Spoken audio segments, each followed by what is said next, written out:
Bismillahirrahmanirrahim. Alhamdulillahi rabbil alamin. Wabihi nasta'inu ala umuri dunya waddin. Wassalatu wassalamu ala asyrafil anbiya'i wal mursalin. Wa ala alihi wa sahbihi ajma'in. Masuk ke pembahasan bina lafif untuk non-sulasi mujarrad. Bina lafif ini juga masih bagian daripada mu'tal akhir, di mana huruf terakhir itu merupakan huruf illah. Bedanya dengan naqis, kalau naqis huruf illahnya memang berada pada posisi huruf terakhir saja. Seperti misalkan untuk non-sulasi mujarrad ya, seperti istaghna, kemudian sama, abka, dan yang lainnya. Adapun lafif ya, seperti sudah pernah kita pelajari di tasrif menengah, lafif ini yaitu posisi huruf illahnya atau di situ ditemukan dua huruf illah, hanya saja tempatnya beragam.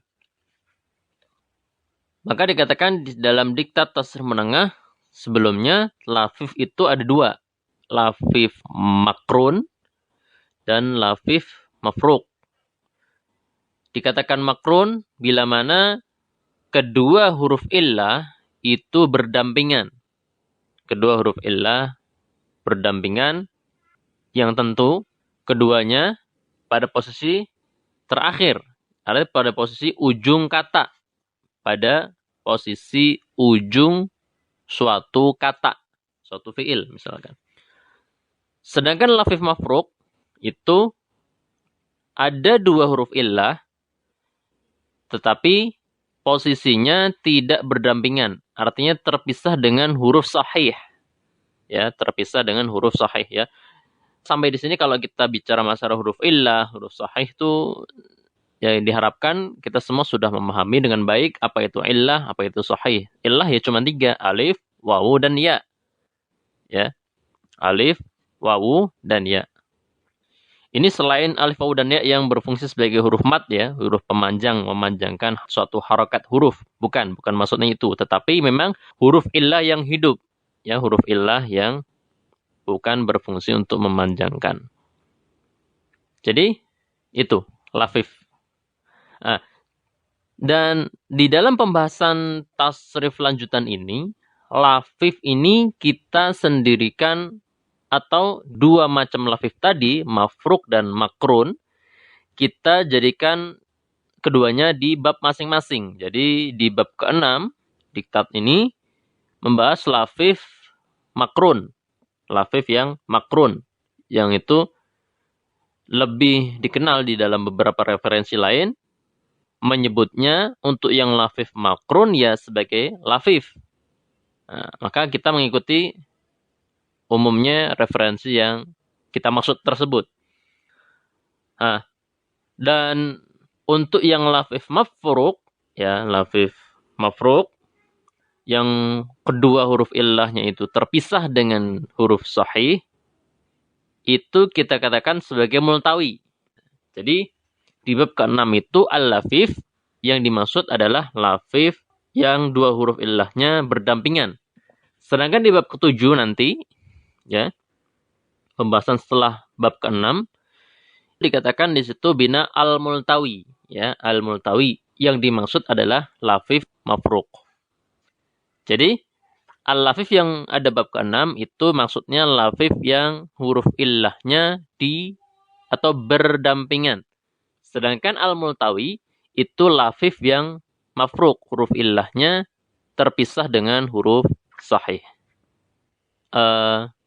Mungkin sebagian kita ada yang pernah mendengar istilah ini, multawi ya. Bahkan mungkin tidak mendengar istilah lafif mafruq makrun ya. Seperti saya sendiri, dulu sebelum mengenal lafif mafruq dan makrun ya kenalnya lafif dan multawi. Kalau lafif huruf illahnya berdampingan, kalau multawi huruf illahnya dipisah dengan huruf sahih. Jadi kalau misalkan sulasi, misalkan ada kata qawiyah qa, wi, ya, qaf, wawu dan ya. Wawu dan ya keduanya merupakan huruf illah. Maka karena dua huruf illahnya ini berdampingan, yaitu ada posisi ain dan lam, ain fi'il dan lam fi'il, maka itu berarti masuknya lafif. Tetapi beda lagi dengan waqa. Ya, waqa. Wawu, qaf, dan ya. Di mana kedua huruf illah, wawu dan ya, terpisah dengan huruf qaf yang merupakan huruf sahih. Maka kita katakan itu multawi. Itu dulu saya tahunya juga seperti itu. Cuman kemudian berjalannya waktu, oh ternyata multawi itu ya lafif, cuman lafifnya mafruk. Gitu. Jadi ini sekedar istilah saja ya, sekedar penamaan. Nah ini sedikit wawasan tentang lafif dan multawi. Nah, yang di bab ke-6 ini, kita bahas lafif yang huruf illahnya berdampingan.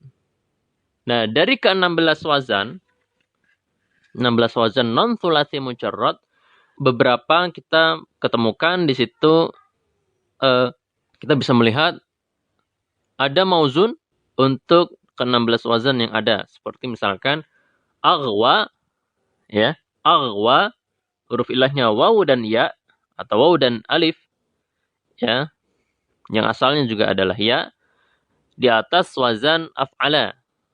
Kemudian sawwa, di atas wazan fa'ala.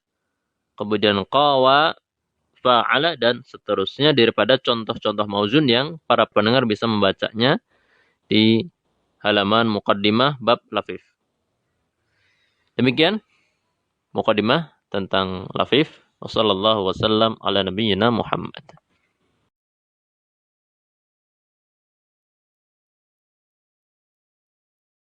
Bismillahirrahmanirrahim. Kita baca tasrif usul ya. Tasrif usul untuk kosakata bina lafif. 8 mauzun di kolom tabel masing-masing. Sudah disebutkan di situ tasrif usulnya. Ada di situ tasrif aghwa.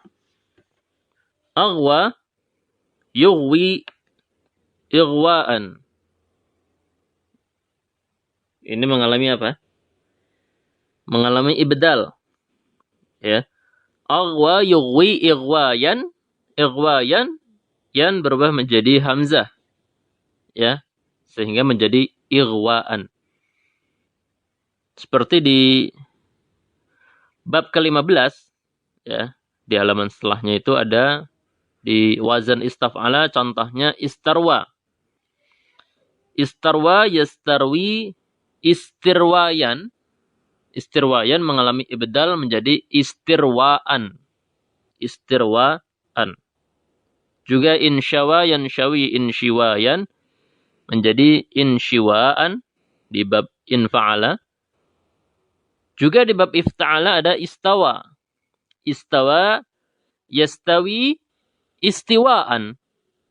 Asalnya istiwayan.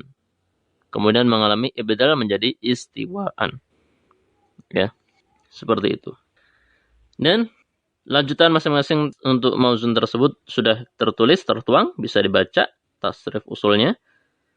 Sawwa yusawwi taswiyatan, musawwin, musawwan, sawwi la tusawwi, musawwan, musawwan, dan seterusnya. Yang masing-masing juga ada maknanya. Untuk yang contoh tatawwa, itu di situ ada arti melingkar eks ular, maksudnya melingkar bagaikan ular. Jadi misalkan ada sabuk, atau misalkan apa, dia dalam posisi melingkar, layaknya melingkarnya ular ketika sedang melungker. Ya, itu tasrif usul. Saya kira mudah ya untuk membacanya karena sudah tertuang. Nanti kalau memang di situ ada kesalahan, kejanggalan dalam satu, dua, atau beberapa kata yang kok kelihatannya kurang pas, itu bisa didiskusikan atau disampaikan. Tentunya ketika membahas tasrif bina lafif juga tidak bisa lepas dari i'lal.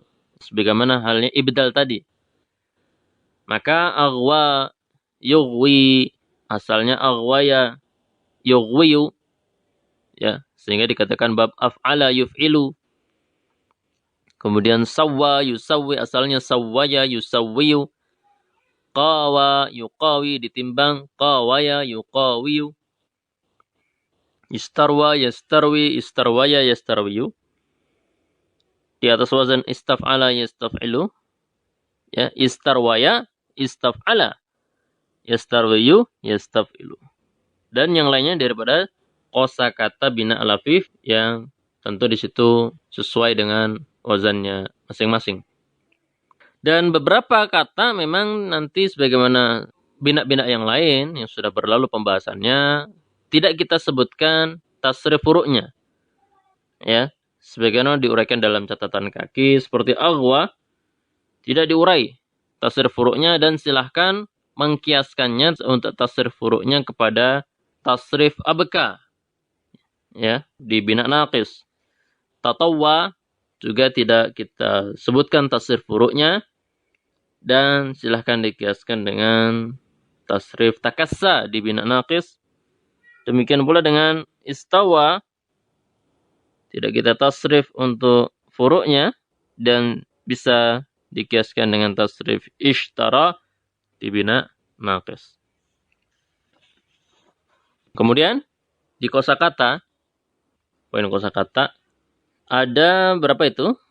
Semua wazan kita ketemukan di situ mauzun nih ada 1 2 3 4 5 6 7 8 ya 8 bab wazan. Ketemukan di situ. Ada ahya ya, adwa, atwa dengan arti masing-masing yang masuk di dalam bab af'ala ya, ahya, ya dan alif yang asalnya juga ya, ini lafif. Kemudian hayya, qawwa, rawwa masuk bab fa'ala. Kemudian kawa, itu hayya ada catatan kaki, masdarnya apa? Tahiyyatan. Tahiyyatan. Ya. Jadi kalau kita lihat kan masdar untuk kosakata ini kan sifatnya qiyas ya, sifatnya qiyas, tinggal kita lihat wazannya masing-masing. Misalkan af'ala berarti if'alan bentuk masdarnya. Berarti ihyayan menjadi ihyaan. Kemudian fa'ala yufa'ilu taf'ilan berarti apa? Taf'ilan berarti misalkan qawwa menjadi taqwiyan, kemudian mengalami penambahan tak marbutah sebagaimana disebutkan di dalam catatan kaki. Masdar bina lafif untuk yang masuk di bab fa'ala ini dengan menambahkan tak marbutah di belakangnya setelah sebelumnya mengalami i'lal. Maka semisal taswiyatan di contoh halaman sebelumnya di tasrif usul, taswiyatan asalnya taswiyan di atas wazan apa? Taf'ilan. Kemudian mengalami i'lal sehingga menjadi taswiyatan. Qawwa juga taqwiyatan, rawa tarwiyatan. Dan khusus untuk hayya, maka di sini kalau kita menimbang berarti kan asalnya apa? Tahyiyan. Ya, tahyiyan. Kemudian berubah lagi menjadi tahyiyatan. Kemudian berubah lagi menjadi asalnya kan tahyiyan, kemudian penambahan mengalami i'lal, kemudian penambahan tak marbutah menjadi tahyiyatan, kemudian mengalami perubahan lagi untuk memudahkan pengucapan agar tidak thaqil, tidak keberatan dalam pengucapan sehingga menjadi tahiyyatan. Ya, tahiyyatan. Nah, ini masdar untuk hayya. Ya, hayya. Hayya yuhayyi. Hayya berarti apa? Mendoakan. Maka misalkan dalam pembukaan uhayyikum bitahiyyatil Islam. Ya. Aku doakan kalian ya dengan doa yang dituntunkan dalam agama Islam yaitu Assalamualaikum warahmatullahi wabarakatuh. Seperti itu. Kemudian kawa, jawa, awa ya masuk di bab fa'ala. Kemudian ada di situ istahya, istadwa, istaqwa masuk bab istaf'ala. dan yang lainnya daripada contoh atau kosakata bin al-lafif non sulasi mujarrad. Ya, demikian. Wassallallahu wasallam ala nabiyyina Muhammad.